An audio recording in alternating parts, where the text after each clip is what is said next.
While Michael Jordan and Scottie Pippen are working on their 6th NBA title, Dennis Rodman is looking for title number 5, having won 2 each with Detroit and Chicago.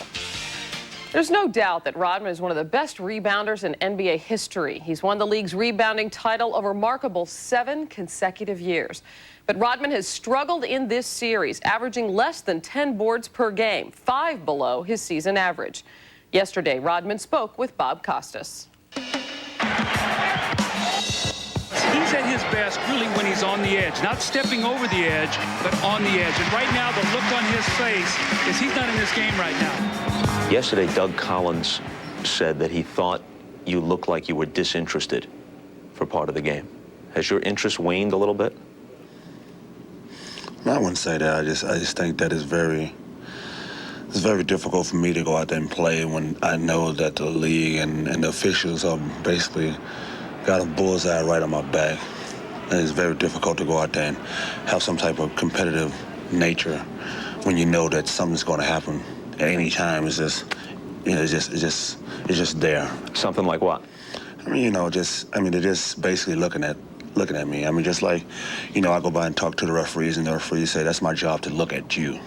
You think there's a league directive of some kind that says call him closer on Dennis Rodman than the same play would be viewed if someone else did it?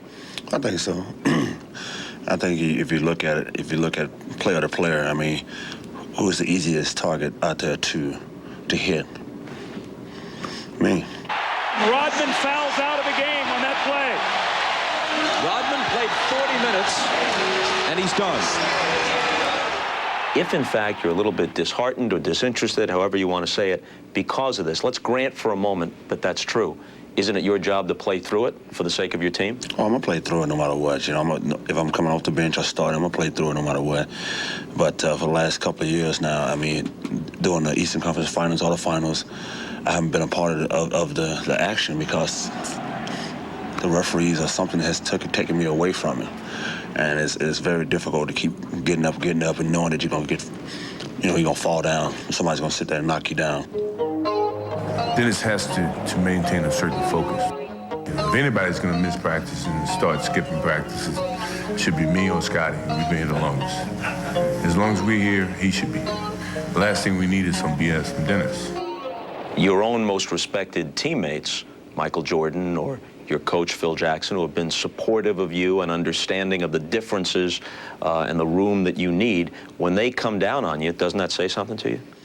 Well, they've been very good to me, this organization, to let me have my space and my individual out of the end, my room, because I've been doing this for years and years, coming to games late, because the less I can be there, the more productive I can be, basically.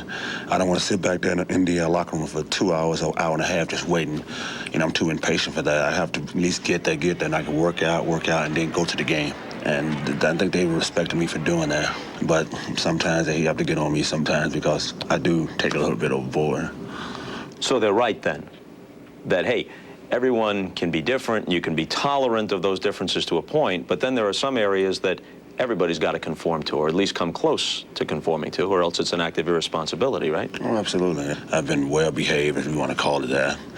And I've done my job, basically. And I haven't did anything out of the ordinary that I have normally have done years past. You know, if I'm such a bad influence, such a bad person or a disruptor to this team, why am I still here? Because you can rebound like a demon and play defense like almost nobody else can.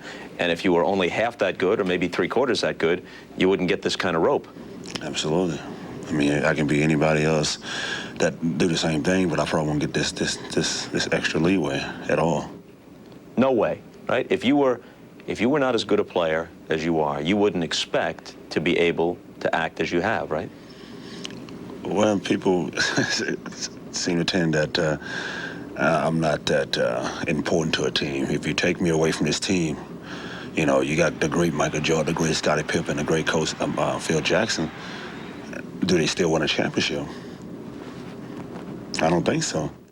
First, more of Bob Costas' conversation with Dennis Rodman.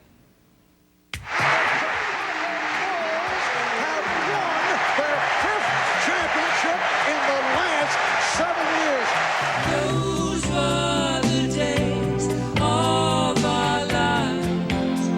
people talk about the breakup of the Bulls, it seems like you're question number 4. Phil Jackson, Michael Jordan, Scottie Pippen, and then we'll see if all the other pieces of the jigsaw are there, then Dennis goes in last. Yeah, I'm always on the bottom, seems like. You know, I always tell people that I'm the opposite of Michael Jordan. Opposite of Michael Jordan. He's good, and I'm evil, but we seem to always come in the middle for some reason. You know, Devil's Advocate, you ever see that movie? Yeah. Okay. I don't think anyone thinks you're evil. I don't think anyone even thinks you're malicious. Most people think you have a big heart. They do think that sometimes you're irresponsible and self-absorbed. If you really look at it, I think that a lot of people respect me more than a lot of people that you give people credit for. I think people look at me and say, wow, I like that guy. No matter what he does, I like that guy. I must be something to this world, this community, or this organization, the NBA, that I must be doing something really good for me to be still here and for people to like me and people to tolerate what I do. Without that, you really don't have any entertainment in the NBA. Without Dennis Rodman, you don't have the entertainment. You got the Kobe Bryants that doing the dunks, Michael Jordan with the tongue, but you got the Dennis Rodman with the whole plethora, you know, with the whole chameleon. See, I like that. I like that plethora. Okay. That's good. Okay, you got that. You got to have that. You got to have some type of, you know, some distraction. You got to have that that bad boy image in the league, and the NBA has really taken a lot of that color out over the last 10 years.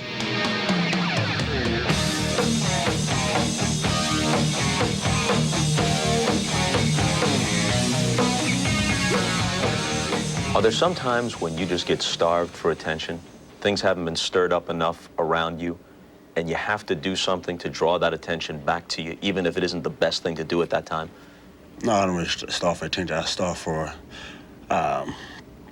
pleasure. As far as I have to go and get some excitement somewhere because I'm bored. You know, this game can take you to so far in a level where I've been there. Okay, now let's go to floor number 6. Let's see what's got in store for me. Okay, that's me. I believe that's hardwares and ladies' lingerie. I don't know about all that. Pippen on the move. Rodman follows in emphatic fashion. Say what you want about what happens off the court. His game can be captivating. See, I think there's a lot of people who love your game, myself included, not just respecting it in terms of its skill, but just enjoy watching you play because you play differently from anybody else, and who don't mind you playing the court jester and who like the fact that a guy can be different.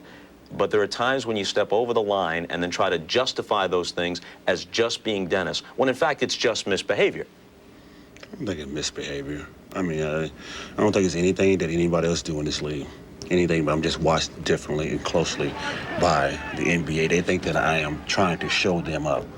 I mean, how can one guy bring this pyramid, this kingdom, Caesar, David Stern, down from his throne?